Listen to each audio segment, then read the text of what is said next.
Geser. Kursinya digeser.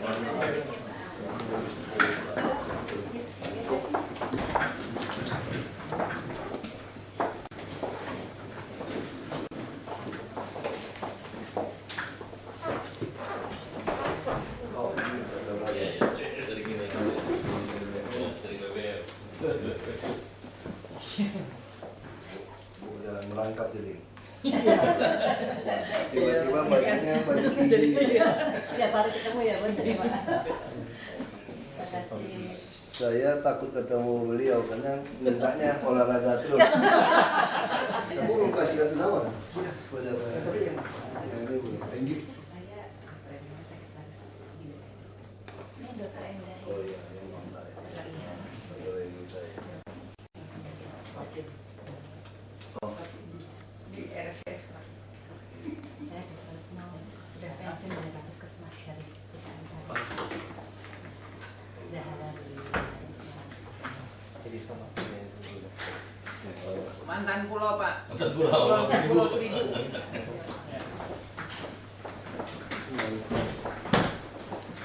kita ada yang mau dipresentasikan. Terima kasih. Ini. Ya, saya mohon maaf Pak Gubernur memang nggak bisa menerima, jadi saya. Tadi pun kita ada mendadak rapat penting, jadi ya saya terpaksa harus. Ini pun belum selesai. Saya bilang, Pak Gop, saya bilang saya permisi, kalau urusan sama dokter bahaya kita nih. Makanya dokter sama pendeta sama kiai jangan macam-macam ini Pak Pastor. Karena mau meninggal itu urusannya sama mereka. Saya bilang saya permisi, jadi ya silakan. Ya, baik, terima kasih.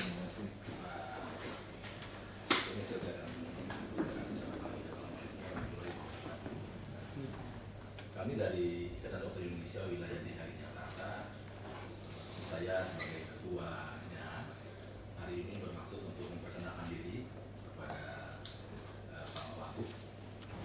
Fauji yang Saya Pak dari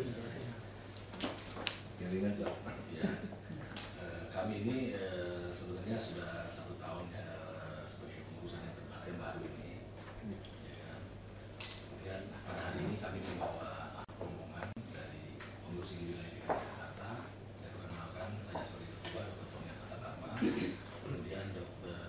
Suci Muljati sebagai wakil ketuanya, kemudian sekretarisnya Dr. Endah Sulityana, kemudian sebagai wakil sekretarisnya tidak hadir hari ini karena ada salah halangan, kemudian Dr. Retno Pratijani sebagai bendahara, kemudian Dr. Megawati sebagai wakil bendahara. Samping itu juga saya membawa juga dari pengurus di wilayah Dr. Triyoto, ketua. Udah kenal Pak, sering ribut. Dia masalah itu jaketnya Pak. Jaketnya dua. Ya, kemudian Dr. Kartini, dia juga sebagai ketua bidang di pengurus di wilayah DKI, dan juga saya bawa ketua-ketua di cabang karena ini juga bersinggungan tentunya dengan studi Inggris nantinya berkaitan dengan itu. Dr. Dolar, sarjana hukum, dia ini di ketua di cabang Jakarta Barat. Nah, ini orang demen sekolah nih. Kemudian Dr. Fauzi sebagai ketua ID cabang Jakarta Timur. Dr. Suci juga merangkap ketua ID cabang Jakarta Pusat. Kemudian Dr. Edison ketua ID cabang Kepulauan Seribu. Ini yang bungsu nih. Yang baru dilantik yang baru. Ini sebagai tambahan kita. Pulau Seribu ada masa itu. Sebagai informasi kepada Pak Basuki bahwa di wilayah DKI Jakarta itu membawahi 6 cabang ini sekarang. Jadi di tingkat provinsi itu ada di wilayah DKI, kalau tingkat nasional itu pengurus besar nasional, kemudian di cabang-cabang wali kota atau kabupaten itu tingkat cabang. Di Jakarta itu ada 6 cabang, utara, selatan, timur, barat, pusat, dan yang terbungsu adalah Pulau Seribu. Maksud kami ini adalah tadi memperkenalkan diri, kemudian kami juga akan memberikan sedikit mengenai rencana program kerja kita yang mungkin bisa match dengan program-program dari Pemda DKI khususnya di bidang kesehatan tentunya ya. Jadi saya kenalkan Dr. Renita ini yang bantu saya urusan kesehatan. Karena kalau rapat-rapat kita nggak bisa enter. Ya. Kalau transportasi kita dari Trisakti. Tadi kita mau beli Trisakti, karena dari udah lama Atmajaya, saya juga Atmajaya. Nah, kita banyak kerjasama dengan Atmajaya. Soal rainwater harvest segala macam tuh, soal balai kesehatan. Kita pengen tiap rumah susun itu ada. Kita mau uji coba di penjaringan. Jadi selain puskesmas, kita ingin di front terdepan tuh orang dari cegat dulu. Preventif, promotifnya di situ. Tentu ada kuratifnya juga di balai kesehatan kita gini. Karena ada masalah tuh si kursinya ada masalah di mana. Pak, puskesmasnya udah jadi loh Pak di bawah. Baru banyak udah kita pasang dengan Paling komputernya juga cepat udah. listrik aja dia belum itu. Jadi ya kalau kerjasama ini kita harapkan orang Jakarta makin berkurang. Karena kalau dari marah-marah dulu, orang dirujuk terus ke Tarakan. Tapi Tarakannya terlalu mewah, bagus. Terlalu mewah, bagus. Murah. Jadi orang demen dengan Orang flu deh. Pasiennya minta ke sana ya, Pak. Maunya sana terus. Terus bentar. Sejak ada dokter Terry saya lihat.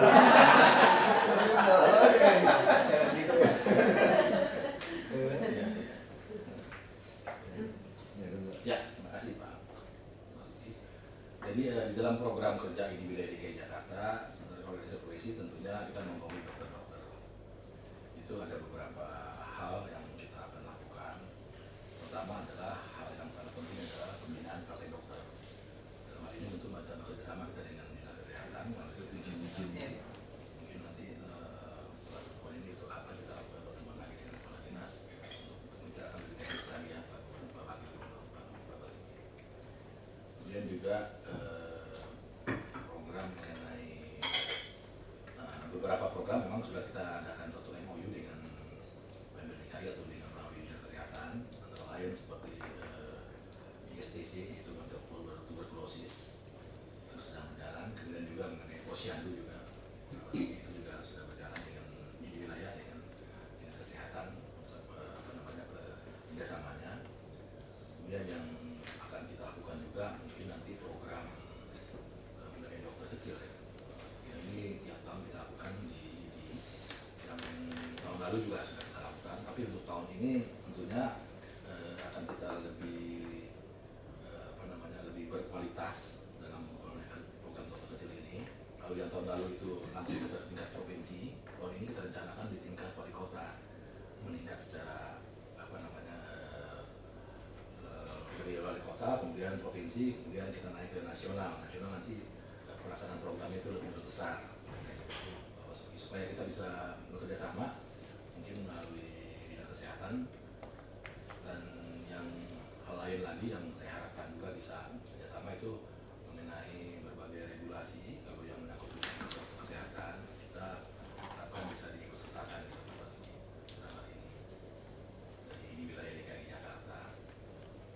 Dan satu yang juga kita harapkan dapat support dari pemerintah DKI Jakarta bahwa direncanakan pada tahun 2015 kita akan mengikuti istilahnya bidding untuk menjadi tuan rumah Muktamar ID yang ke-29 rencananya pada tahun 2015 Pak Basuki. Kita minta support dari Pemda DKI dalam pelaksanaan Muktamar ID 2009 yang ke-29 ini tahun 2015 sehingga Jakarta bisa terpilih sebagai tuan rumah. Belum terpilih ya? Belum terpilih ini dalam rangka untuk bidding nantinya, tapi tentunya sebelum bidding itu kita mesti mempersiapkan. Salah satunya adalah support daripada pemerintah daerah. Otak bisnis saya deh. Ya. Oke, yang datangin duit buat Pemda kita mau aja. Itu seluruh Indonesia Ya. Pak. 3.000 orang Indonesia. Berarti 3.000 Ya. Kita orang. mau, Pak. Kita juga mau tes sistem online hotel kita sama restoran. Iya. Kalau masuk tambah nggak? Seperti itu. Dan satu pesan khusus kita nih untuk para anggota juga, karena terus ada organisasi kita ini selain juga untuk sesuai dengan visi misi daripada ID itu adalah menghimpun segenap potensi dokter yang ada di wilayah DKI Jakarta ya untuk memajukan kesejahteraan rakyat tentunya. Juga kita juga membantu untuk membantukan juga kesejahteraan dokter sebagai pribadi.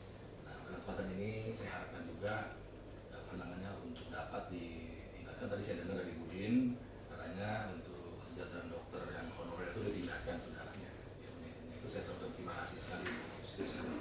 Kita juga pengen nambah banyak spesialis di puskesmas kerjasama itu. Jadi kita pengennya di front terdepan justru kapasitas dokternya naik. Jadi dia tidak banyak merujuk. Kalau tidak kita mau bangun rumah sakit berapapun berantakan. Nah, kita ada audit rujukan Pak. Jadi kalau nanti dokter juga, kita udah ini juga mesti tegas. Kalau ada dokter yang malas, yang asal rujuk-rujuk saja, harus kasih sanksi. Ya kan, jangan kami yang kasih sanksi ke dokternya, biar ID aja kan. Kalau kita takut sama dokter kan. Saya dulu di Belitung sakit, saya sampai nggak berani berobat Pak, karena saya ribut sama dokter. Gara-gara bikin program kesehatan. Nah, saya nggak mau masuk. Waktu adik saya bupati masuk rumah sakit, juga saya langsung telepon dokter yang kenalan kan. Oh masih pergi tuh, yang kasih dokter itu tanganin, bahaya tuh saya bilang tadi.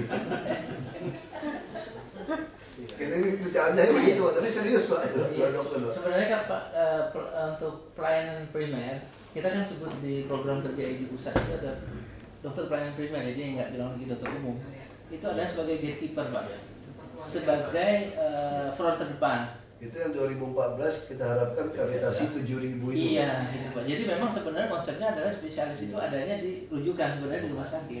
Iya. Di front line itu adalah dokter pelayanan primer, dokter keluarga atau dokter. Kami kalau DKI kan agak beda Pak. Iya. Kalau di DKI kami ini, puskesmas kami ini kami mau isi banyak dokter spesialis. Iya. Karena puskesmas kami ini udah sekelas RSUD di daerah. Iya, betul.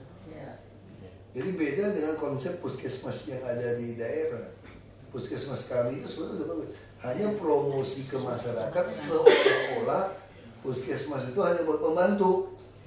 Padahal puskesmasnya udah bagus, puskesmas DKI sebetulnya. Pak, itu puskesmas kecamatan kan ya? Jabatan. Ya itu tujuannya gini Bu, supaya orang itu tidak menghabiskan ongkos untuk datang. Dan orang juga tidak menambah macetnya Jakarta. Hanya mainnya sekitar situ kan. Nah, cuma kami tidak mau bagi per KTP. Kalau per KTP ke kecamatan itu, kenapa? Karena bisa saja rumah saya tinggalnya dekat puskesmas kecamatan yang beda.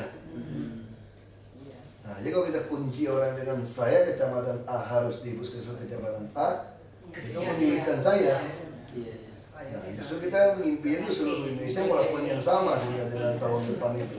Karena banyak juga orang Jakarta yang di Bintaro lebih dekat dari yang ke Tangerang. Puskesmasnya. Kalau dia mau ke puskesmas yang ke Jakarta, walaupun dia orang Jakarta, ongkosnya dia mahal. Makanya orang miskin tidak bisa berobat. Nah, konsep ini yang mau kita bagi. Baik, kami berharap ya BPJS bisa jalan.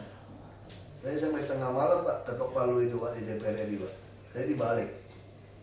Ada legislasi. Kita ngotot itu BPJS itu. Cuma dokter mesti sosialisasi juga. Banyak dokter-dokter juga ngomongnya lucu. Masa kita cuma dihargain ongkos ke toilet? Dia nggak ngerti aplikasi itu. Justru itu kan menolong dokter-dokter muda praktek mempunyai captive market. Secara bisnis ya. Dan ini Jakarta, kalau di daerah pusing nyari 3.000 orang Pak, jauh-jauh, ongkosnya besar. Kalau di Jakarta, satu komplek rumah susun saja, seperti di Marunda, akan diisi 10.000 jiwa Pak.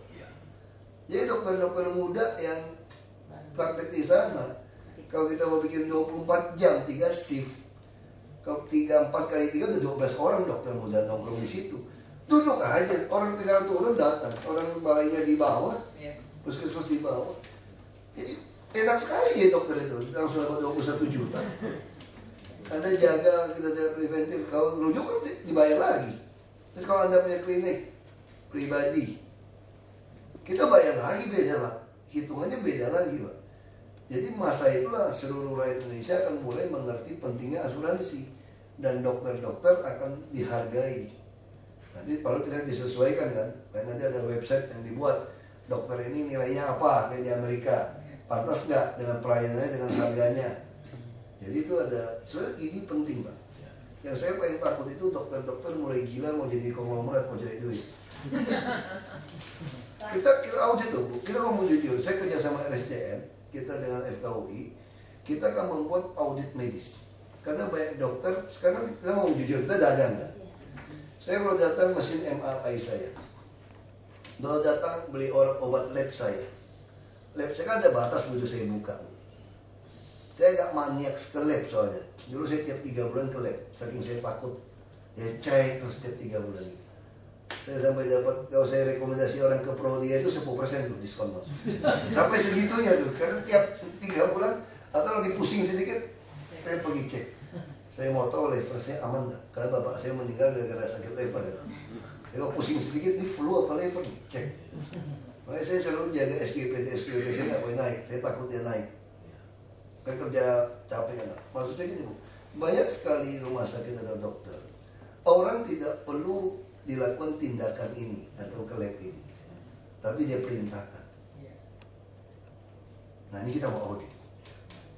Nah kita harap ID bisa kerjasama. Nah kita kan buka-bukaan, nggak mau tahu. Ini Pak Dole jadi ini SHMH kita nggak ada urusan Pak, hajar aja kita Pak. Selama kita punya bukti, dia ada dokter pengacara yang lengkap ini. Selama kita punya bukti, kita nggak pernah takut siapa Pak. Pak, rencananya spesialis apa aja yang ada di Puskesmas Kecamatan itu? Beliau teknis. 4 besar dulu. Ya, saya teruskan kalau teknis. Antara tahu nggak tahu, karena kuliah kedokteran cuma seminggu saya dulu kabur. Bapak saya pengen saya jadi dokter. Karena dokter tuh nolong jiwa orang banyak. Itu cita-cita bapak saya. Makanya saya kabur karena saya nggak cocok kalau koboi kan. Saya kabur ke geologi. 7 bulan nggak ngomong sama saya. Makanya adik saya langsung lihat bapak saya gitu. Dia langsung bilang, Pak, begitu saya yang jadi dokter deh. Gantiin. Ya, bapak saya bagi kan, ada yang ini supaya lengkap satu keluarga. Nah, jadi itu Pak, kita harapkan ID betul-betul bisa sosialisasi juga pada dokter-dokternya. Kita betul-betul rezeki mesti datang kok kalau ada profesional. Lalu bagaimana rumah sakit? Kami juga membuat program rumah sakit yang berani kelas 3-nya sampai 75%. Artinya itu rumah sakit kan tidak untung itu. Kami hibah. Kalau dia mau beli apa kan namanya MRE, mau apa, mau 14 miliar, mau berapa miliar, kita kasih hibah. Jadi fair. Ya, kelas 3 kita kasih hibah. Kita mau dorong swasta, yayasan, bukan rumah sakit. Rumah sakit Islam hanya 50% lebih, tapi dia ada kerjasama kita menerima. Kita kasih hibah. Jadi kita mau bikin sistem online dengan PT Askes. Kita masuk pembayaran. Kita minta BRI dia masuk, tarakan semua, kita minta cash management dari bank, tidak keluar biaya. Jadi kita tahu persis berapa uang yang masuk. Saya pun pernah nantang dokter-dokter di RSUD. Kalau kalian masih ambil uang dari rakyat miskin, kelas 3, padahal Anda sore sudah praktek dengan alat-alat kami. Kami masih keluarkan satu rumah sakit 100 miliar lebih kita. Kita subsidi. Anda ambil aja rumah sakit kami, kalau Anda memang jagoan. Untungnya bagi 50-50. Kamu sama angkangko semua dibagi berapa? 10 paling 50 sama dokter. Ini kita kasih 50-50, swastakan. Saya dengan daftar harga yang betul. Nggak berani juga dokter. Nggak bisa tutup Pak, kamu bisa tutup jangan belagu itu sama saya gitu. Karena tugas kita ini sosial. Ini mohon maaf saya ngomong apa adanya gitu.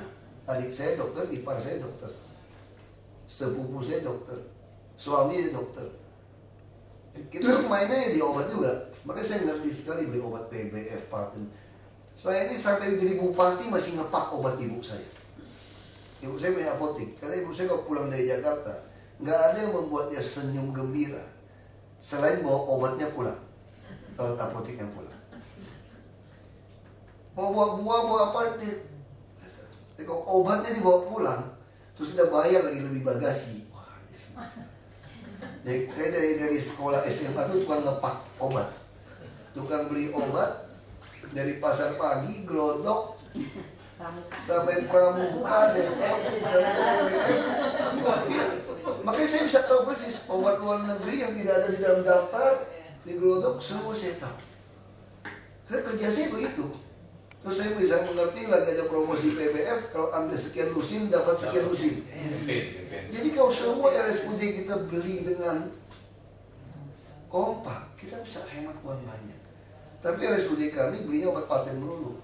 Baik kita mau rubah sistem, kita mau DPHO dengan formal radium yang jelas. Nah bagaimana kalau ada rakyat DKI yang membutuhkan obat paten? Di situ kami butuh komite medis yang bukan orang yang profesional, sibuk minta ampun, yang dokternya punya dedikasi. Untuk itu saya kerja sama dengan IDI untuk melihat kalau orang yang dibutuh obat yang lebih mahal. Saya dulu kan kita batasin 100 juta terus dikeluarkan masuk, sekarang tidak ada.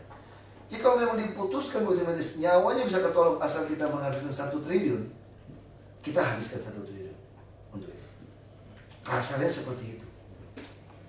Yang penting orang itu punya dasar. Jadi saya tidak mau lagi misalnya kita ngomong di RSUD sekarang Pak ya. Ini kita ngomong diskusi dokter pengalaman. Bagaimana mengetahui seseorang kaya atau miskin? Umumnya dokter nih, kasih aja resep, terus dilihatin, ditebus nggak? Kalau orang miskin nggak bisa tebus kalau kita layani. Kalau kaya dia tebus, kira-kira gitu kan, logika gitu. Nah saya nggak mau cara itu ngorbanin orang. Waiting list, saya tidak mau dengar waiting list. Mau kelas super fit pun harus masukin, kalau RSUD. Kalau nggak ada orang, kebanyakan Anda harus mulai merujuk. Anda harus kasih tahu kami bahwa puskesmas ini nggak benar rujuk orang ini. Cuma urusan buang bisul goreng sama ke sini. Anda masih bisa rujuk di puskesmas yang lain sebetulnya, yang lebih besar di kecamatan. Tidak perlu ke RSUD. Nah, salah nggak rakyat ke RSUD Tarakan misalnya? Tidak salah. Karena prinsip manusia itu pasti mau kasih yang terbaik. Misalnya kalau saya sakit masuk rumah sakit, udah di opnam di PIK atau di Pluit. Saya 2 lah, sering opnam situ, PIK atau Pluit. Om saya datang, apa-apaan ya, tak sembuh-sembuh. Atau mertua saya datang, Singapura, kayak gitu. Bawa Singapura, tak bisa nih, bawa Singapura. Wah anak saya sakit pun, bawa Singapura. Saya ini Siloam udah bagus, enggak, bawa Singapura. Singapura juga Siloam, kayak kata lagi. Bisa gitu, boleh bawa Singapura. Alatnya sama, beda. Yang punya duit bisa ngomong gitu. Dia mau yang lebih baik. Nah sekarang sama warga kita. Jadi kami DKI bukan kasih orang yang untuk nikmatin pengobatan yang sesuai kamu punya kemauan. Bukan. Yang kami kasih ini jaminan dasar. Ini beda konsep. Jadi bagaimana jaminan dasar? Kalau Anda sakit, Anda silakan ke puskesmas. Puskesmas di kelurahan, PKK bisa rujuk di kecamatan. Kalau sampai masih ke RSUD, baru ke RSUD. Nah, orang yang kaya umumnya tidak mau ke puskesmas. Nah, maka kita perlu audit banyak rujukan palsu, aspal. Dokter yang sudah pensiun Bu, ada kita temukan nih Bu, dia praktek, dia masih rujukin orang ke RSUD. Dengan stempel puskesmas. Oh kita ada data semua. Saya ikutin. Karena seluruh Indonesia menjalankan sistem ini pertama kali itu saya di Belitung Timur. Dan saya melawan konsep Jamkesmas, mensurvei punya motor, makan berapa, saya tidak mau. Jadi bagi saya Anda punya Mercedes pun, tinggal di Pondok Indah pun, selama Anda sakit mau masuk ke puskesmas, saya kasih free. Lalu Anda dirujuk masuk ke kelas 3, Anda tinggal di Pondok Indah, punya Mercedes, punya Jaguar begitu banyak, Anda mau, saya kasih. Kenapa? Karena Anda menderita sekali. Orang kaya harus masuk di 8 bed, 1 kamar mandi. Ini logika nih. Lalu bagaimana yang pengusaha kecil menengah? Orang punya motor, mobil. Belum tentu. Saya punya teman di Pantai Mutiara. Waktu sakitnya nggak ada uang. Kenapa? Karena semua sitaan bank. Nah kalau Anda gunakan ini untuk mengukur orang, Anda buatkan dia mati. Dan orang kaya mau sampai dia 6 di kelas 3 saja, itu udah menderita sekali. Bukan hanya 8 bed, gengsinya udah habis. Kita ngomong ini gengsi ya. Kita bicara gengsi loh Pak. Saya mau share pengalaman saya dengan para dokter. Nah, saya diprotes di Belitung Timur karena ada orang punya motor 4, punya toko kelontong, keluarganya semua saya tanggung di kelas 3. Nah dulu saya masih lebih baik, masih agak bodoh. Kelas 3 kalau dia mau naik kelas 1, kelas 2 ke FIP, saya hanya suruh bayar selisih. Karena saya merasa asas keadilan. Atau saya harus menanggung semua orang. Saya berpikir ternyata orang kaya memanfaatkan ini juga. Orang miskin kita tidak bisa ketolong, saya potong. Terakhir adik saya di bupati, dia potong. Jadi begitu Anda mau masuk kelas 2, kelas 1, hasil yang di IGD tadi yang dibilang gratis, kan aku miskin ini rujukan. Di IGD kan begitu dia minta kamar di kelas 2, kelas 1, cas habis. Berarti Anda bukan orang susah. Kalau Anda susah, Anda mau. Oh, bagaimana kalau toko kelontong yang memanfaatkan ini? Saya bilang itu bagian dari pos yang lain. Saya sedang menambah modal kepada pengusaha kecil menengah. Orang ribut sama saya. Wah, orang bisa minta semua, enakan. Saya bilang, Anda dengar saya baik-baik dulu. Mari kita mesti ngomong jelas dengan semua dokter puskesmas. Ambil waktu-waktu lagi. Karena banyak orang nggak ngerti konsep ini. Saya dalam Askes, saya mau jalankan ini. Nah, saya bilang sama mereka, kamu boleh dapat modal saya. Saya mau tambah modal untuk Anda usaha dengan syarat Anda sakit harus masuk puskesmas, Anda opname harus di kelas 3, dan uang bukan uang cash, hanya dalam bentuk saya bayar biaya berobat Anda. Kira-kira pengusaha kecil menengah yang belum punya uang mau nggak terima ini? Dia tolak. Kecuali orang yang betul-betul butuh uang. Cuma kelihatan tokonya baik, tapi dia hutangnya banyak. Nah itu loh seleksi alam yang kita lakukan. Jadi bukan lihat rumahnya. Orang pensiunan ada rumah baik, tapi ternyata anak cucunya tidak betul, ngabisin hartanya. Gayanya baik, terdidik, pakainya baik, tapi dia nggak punya uang cash. Jadi kadang-kadang ibu ya, kalau kita ngomong ke lapangan, orang yang tinggal di gang sempit dengan gaji 5 juta, dia bisa lebih kaya daripada seorang manajer gaji 30 juta yang kredit rumah di real estate dan kredit mobil mewah.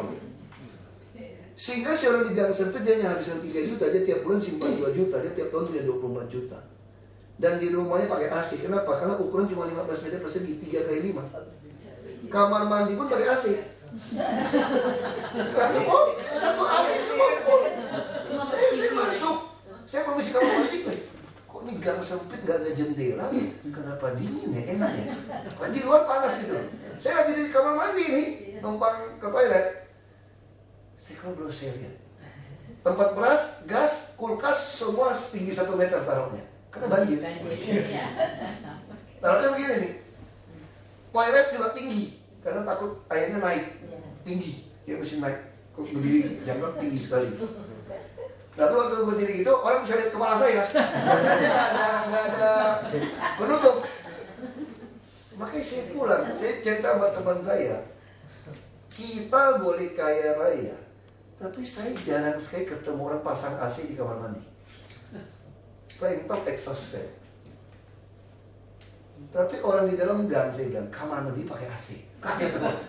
Kok bisa? Ya pasang satu semua, ruang tamu, ruang itu, ruang ruangan, sampai dapur sama. Nah sama satu orang rumah susun kan, rumah susun ukuran 30, dia pasang satu AC, full AC loh. Sampai tempat cuci dia full AC, dia bisa rasakan AC kalau dia. Ini menarik, makanya dia punya daya tahan uang lebih kuat. Kalau dia punya 24 juta, dia hidup hanya 2 juta kalau dia irit, tidak ada transport, dia dipecat. Dia bisa hidup 1 tahun. Tapi banyak sekali orang yang gayanya hebat, punya mobil, begitu tidak punya kerjaan, langsung dia nggak bisa hidup. Itu seperti itu. Ini pengalaman. Nah sama seperti bapak saya, ini pengalaman lain lagi. Bagaimana orang miskin kalau dia mau gaya ke fit, urusannya. Bapak saya sakit, bapak saya itu bangkrut. Saya mulai kerja tuh tinggalin hutang, cek semua hutang, penuh hutang. Nah saya harus kerja, karena hutang kan, saya harus kerja sama orang. Semua digadain di bank. Bapak saya sakit, jawab nah. Dokter bilang ini susah. Lalu waktu ke kamar, yang paling sulit itu waktu menentukan mau kamar apa Pak. Begitu dikatakan masih opnam. Kita untuk lihat daftar, ibu kita nungguin. Kalau nungguin kelas 1 tidur di kursi, kalau di VIP tidur di sofa. Tapi kalau ini sakit ini yang panjang berbulan-bulan, masuk ICU, kosnya beda ICU orang dari VIP sama kelas 3 nih, kelas 1. Nah Anda pilih apa? Terus putuskan ini, waktu sakit ini. Saya baru menikah.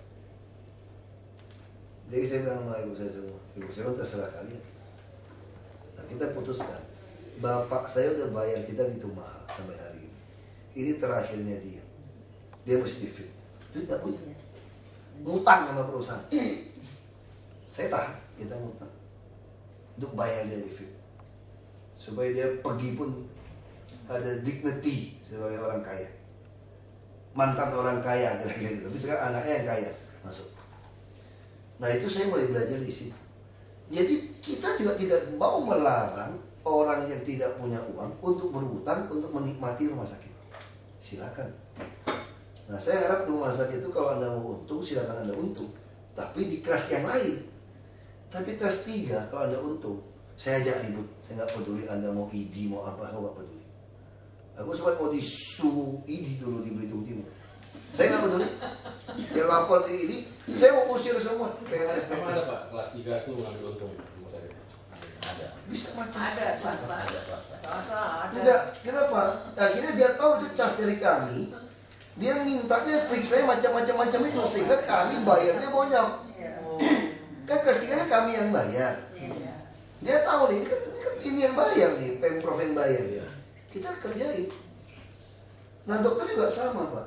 Nah kenapa dokter ribut sama saya di Belitung Timur?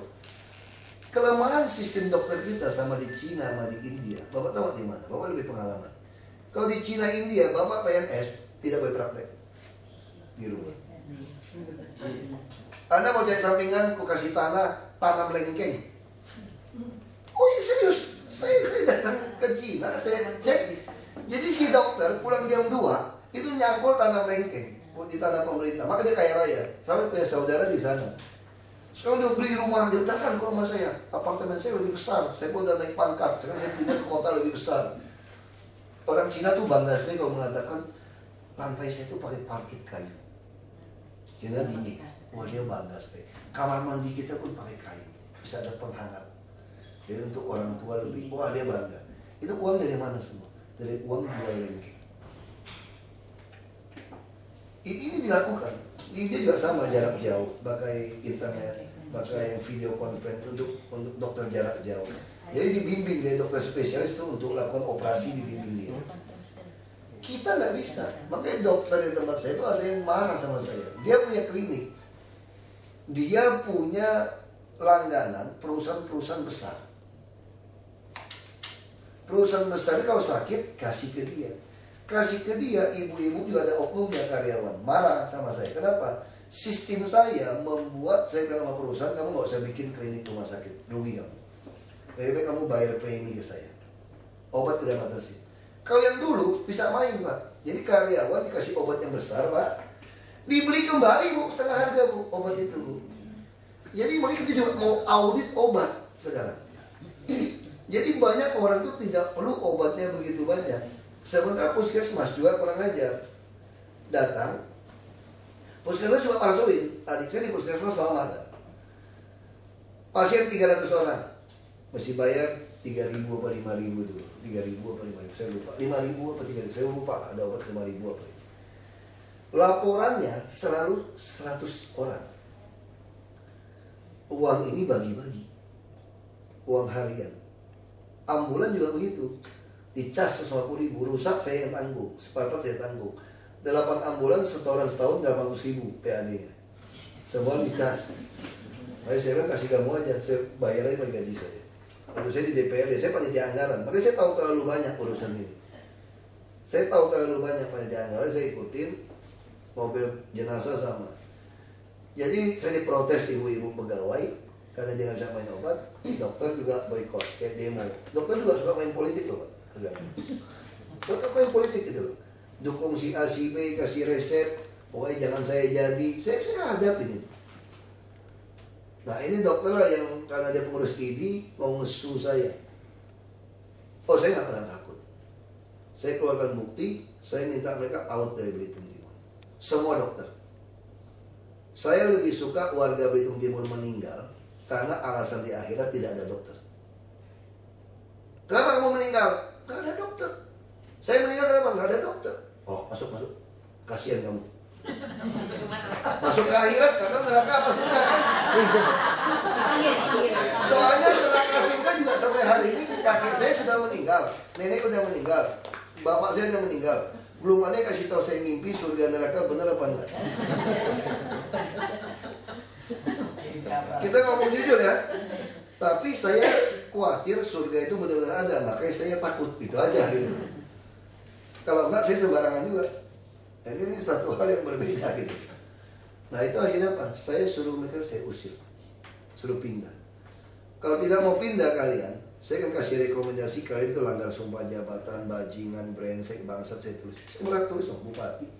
Saya tulis rekomendasi seperti ini. Kita berantem. Tapi kan nggak semua dokter jelek. Banyak dokter yang baik. Jumlah dokter baik ternyata lebih banyak. Akhirnya saya tinggal tanya, yang mau tinggal ikutin saya di sini. Kalau tidak mau bikin surat. Dan surat rekomendasi keluarnya Anda masih baik untuk hari ini. Baik, saya nggak tulis apa-apa. Dan bahkan kamu boleh tulis versi kamu, maunya apa. Saya tidak tanda. Kamu tulislah kamu dokter hebat, paling dicintai, apa tulis aja semua. Saya tanda. Tapi kalau habis dari ini kamu nggak turut, kok sikat. Terus datang beberapa dokter PTT yang baru, dapat teman dengar di Jakarta, mereka mau ke Belitung, masuk PTT baru semua. Nah kita nggak ada dokter spesialis, nggak kirim ke Jakarta NSCM. Makanya saya kenal baik Profesor Akmal. Kirim nggak cukup ranjang.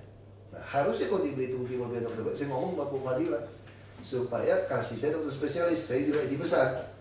Nggak bisa juga obat. Nah itu kondisi di daerah. Maka itu yang menurut. Tapi di Jakarta tidak ada alasan. Buat saya itu tidak ada alasan. Makanya dokter harus ada hati nurani. Memang kadang terlalu capek ya ngurusin di puskesmas, ini udah lebih Bu. ID cuma bilang satu hari itu misalnya 40 atau 50. Iya. Jadi itu makanya kita kekurangan Bu. Makanya mesti tarik dokter itu masuk. Karena puskesmas belum terdepan, balai kesehatan kita belum jalan, sistem kita belum jalan. Tapi juga saya minta kesabaran dokter-dokter kami. Biasanya pengalaman saya begitu jalankan gratis ini maksimal 3 bulan sampai 5 bulan turun. Ini kenapa? Ibu pernah lihat nggak misalnya ke rumah sakit atau PP membuat baksos atau orang politik? Namanya baksos kesehatan pasti penuh. Orang datang semua kan? Kenapa? Lagi mumpung dapat obat dapat apa pasti penuh. Sekarang Bapak Ibu bisa bayangkan DKI semua puskesmas baksos setiap hari. Apa nggak meledak? Nah sampai kalau dokter bantu baksos, kurusnya berapa? 500 pasien baksos itu sehari. Periksa. Karena baksos sehari saja. Nah itu terjadi dispute di sini. Saya pun pernah jadi dokter-dokter Bu, sampai di Kalimantan Barat, di pesisir, atau di tengah hutan, dokter yang dijanjikan tidak datang. Orang udah ratusan, 500-an. Gimana tengah hutan? Bawa obat ada. Saya bilang sama itu, udah saya aja jadi dokternya itu. Tidak dengerin. Tuh. Dengerin kan? Kalau ini normal nggak normal. Terus kasih apa? Terus ditanya dari udah selesai. Kamu berani kan? Semua yang ada lambang hijau aja kasih obat. Semua yang hijau mau vitamin, yang lain nggak boleh. Biasanya kasih vitamin sama yang lambang yang lingkaran hijau. Nah, saya berapa hari di sana? Sembuh apa? Sembuh dong, sugesti juga ditambahin. Dokter udah pegang-pegang kan? Nah itu yang bapak saya maksud gitu. Saya bisa tahu ini kenapa? Karena kan apotek ada praktek dokter. Hari-hari ya begitu kerjanya kan. Obat saya ngerti. Mana obat bebas, mana obat resep. Ya udah. Antibiotik jangan, ngeri aku nggak berani sentuh. Pokoknya obat flu apa? Semua ada obat lambang hijaunya kayak. Nah ambilin, yang ini singkirin dulu. Oke juga tuh. Sampai hari ini beres-beres aja sembuh. Nah ini saya pikir kalau dokter yang baik, lainnya orang baik, kita bisa kerja sama baik Pak Jakarta Pak. Karena Jakarta ini disorot Pak. Kalau Bapak berhasil jadi ID Jakarta Pak, Bapak tuh jadi ketua umum ID pusat Pak. Betul Pak.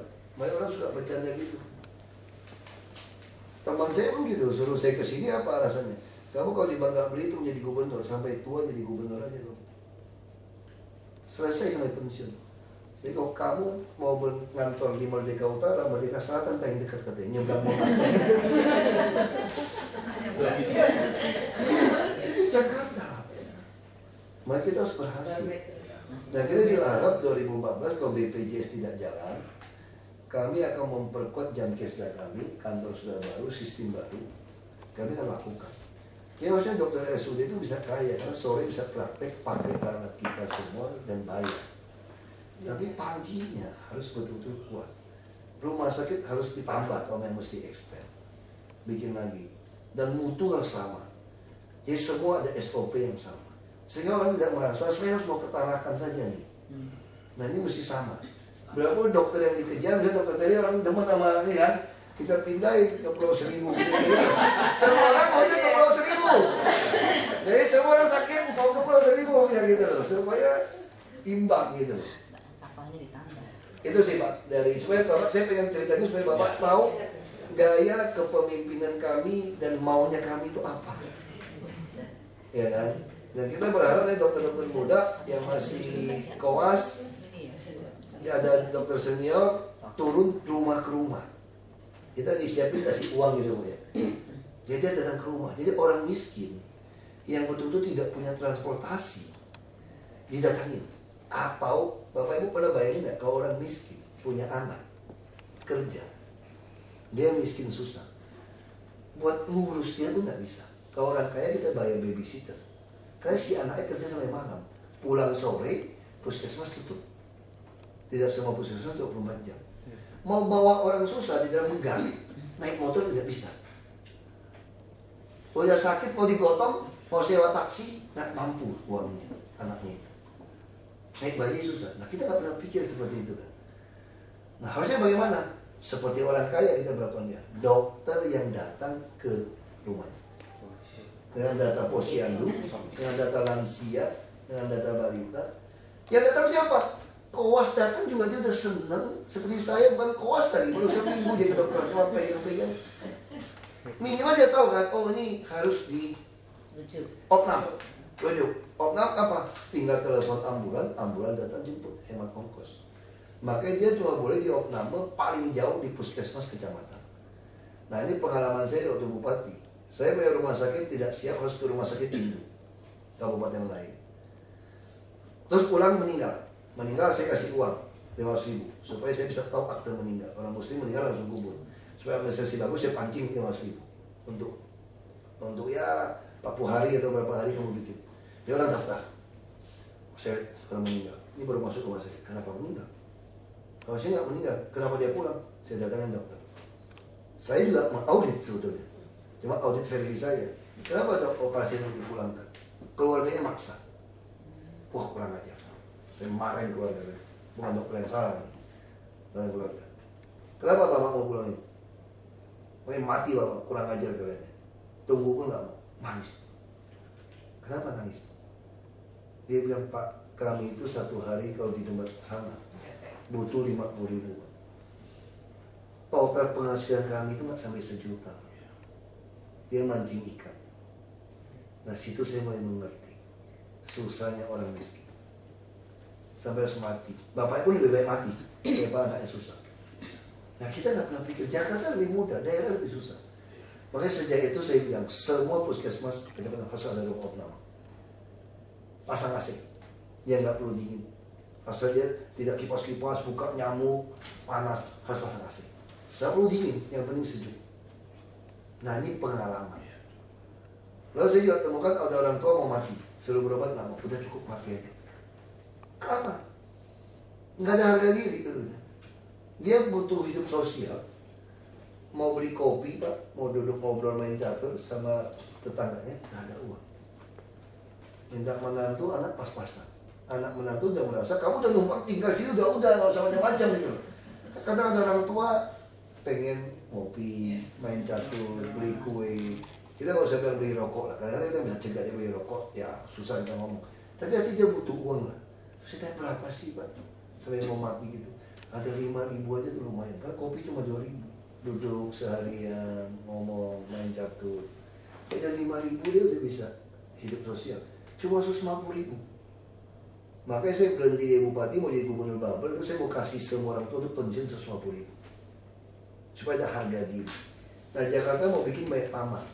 Kita kalau Transjakarta udah mulai kosong, udah mulai tiap 2 menit, kami akan gratiskan orang lansia itu naik bus gratis. Dia akan beli jam.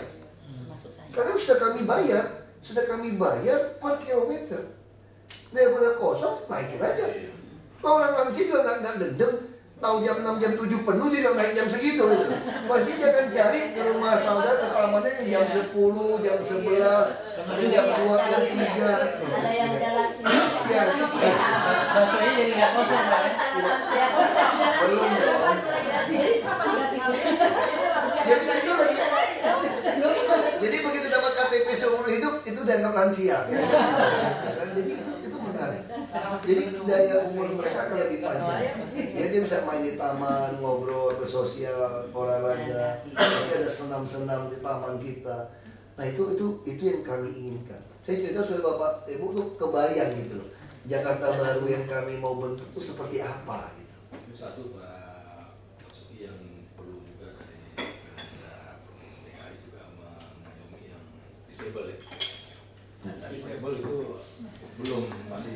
Kami udah mulai membuat banyak BLUT.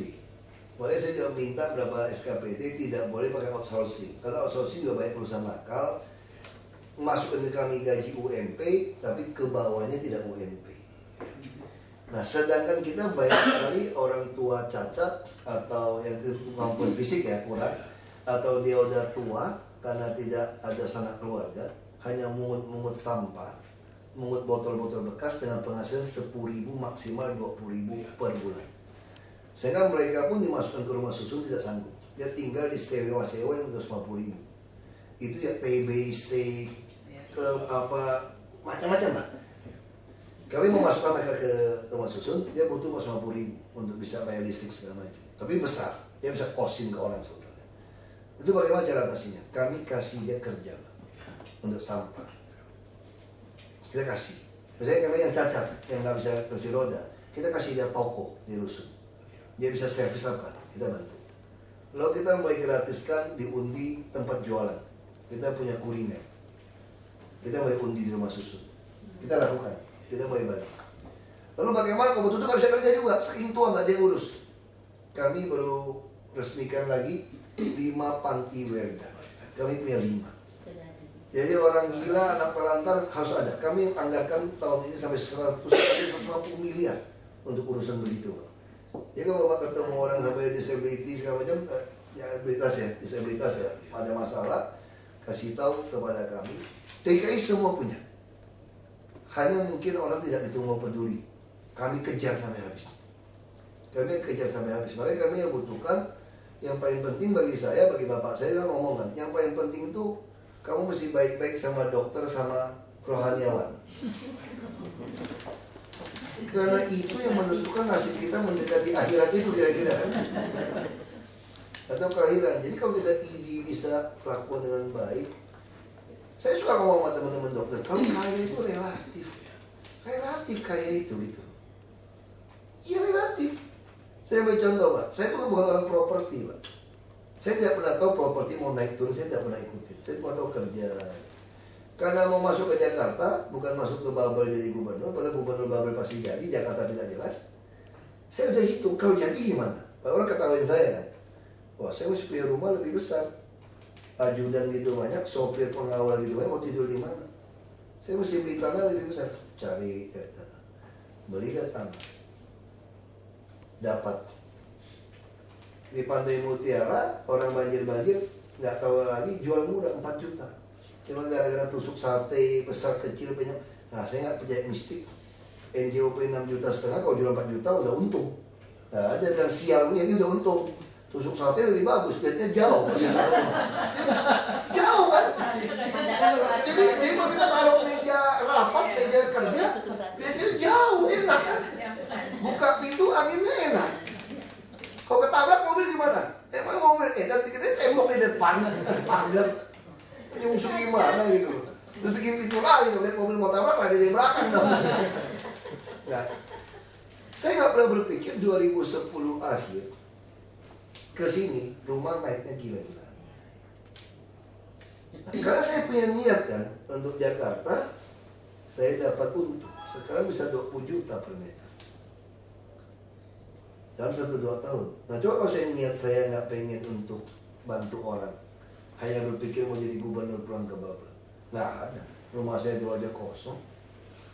Nah saya mau share ini, saya mau kasih tahu bahwa duit datang sendiri lah, nggak usah pusing gitu loh. Saya waktu masuk ke sini, saya bilang sama keluarga saya ini bahaya nih. Gaji wabuk cuma 7 juta lebih. Tunjangan cuma 20 juta. Anak kita sekolah di SPH 3. Tiap tahun 300-an juta, 400 juta. Ini bisa nggak cukup. Saya pikir gitu kan.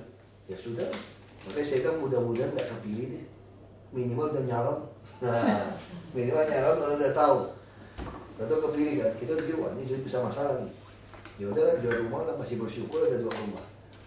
Terus rumah naik 4,5 miliar. Ya berarti bisa pakai 10 tahun dong itu duit itu rumah kalau kita jual, kalau kepepet. Kira-kira gitu aja cara ngitungnya. Nggak tahu sampai di sini baru saya tahu. Beda sama Bangka Belitung di sini. Sini semua jengkal tanah ada bangunan, ada milik orang. Kalau Bangka Belitung kan hutan, gitu kan. Jadi upah pungut pajak bumi bangunan besar sekali di sini. Hampir 200 juta juga dikumpul tiap bulan. Artinya ketakutan saya nggak ada alasan juga. Simpan 30 juta tiap bulan mampu bayar anak sekolah. Tapi waktu saya masuk sini saya berpikir bisa jual rumah nih. Karena pengalaman saya dibeli jadi bupati tanggal 7 udah habis duitnya. Karena tunjangan PBB nggak ada kan, tanda kecil. Nah ini bukan mau ngajak bapak ibu yang lebih senior. Ini saya cuma mau sharing. Kalau ID bisa bantu kami Pak dengan melatih semua anggota dengan hati demikian. Dengan perusahaan kelas 3, rumah sakit yang miskin kami hibah. Kalau memang urusan kelas 3 lebih banyak, bapak bisa ambil pangsa pasar ke atas. Sama saudara saya, sepupu saya, sama ibu saya. Ibu saya juga marah. Bangkrut semua gara-gara kamu bikin sistem ini. Mereka candain lah gitu, sampai marah bercanda. Maka saya bilang saya jamin 3 bulan tidak. Kalau iya saya batalin. Berani. Yang ada semua pasien mereka sama. Tapi puskesmas naik 300%. Kenapa? Banyak orang miskin yang tadi sakit tidak berani ke puskesmas. Kalau begitu takut di opname, dia nggak punya uang. Sekarang tahu di opname ditanggung, semua datang memeriksakan diri. Sampai bidan-bidan di kampung, di balai kesehatan desa itu, puskesdes, nah itu puskesdes. Sampai bidan SMS saya semua, Bapak manjain rakyat. Kami kecapean sekarang. Kenapa? Pusing dikit datang ke bidan. Tolong tensi saya. Enggak tensi. Udah tensi kau obat. Tapi kamu tahu nggak yang kamu lakukan itu apa? Jadi orang masuk ke rumah sakit bukan kondisi terminal. Tidak ada yang stroke. Langsung ketahuan udah pusing sedikit. Kalau nggak dia beli cap apa, cap yang bintang apa macam-macam dia hajar. Padahal itu bisa stroke. Dia tidak ngerti sakitnya apa. Jadi dengan tensi. Itu turun sampai 5 bulan. Lama-lama juga bosan. Itu tambah lagi, nah itu mesti tambah Bu di bawah. Saya kira itu sih Pak dari saya Pak. Kita minta yang turun. Nanti tinggal laporan bisa email ke saya, nggak perlu banyak ketemu lah zaman sekarang. Tinggal email, tinggal BlackBerry, kirim foto. Dan Maja juga dekat kan, dari rumah sakit Pluit, Maja dekat. Ya, minimal saya kenal baik rumah sakit Pluit. Berobat sana diskon 15%.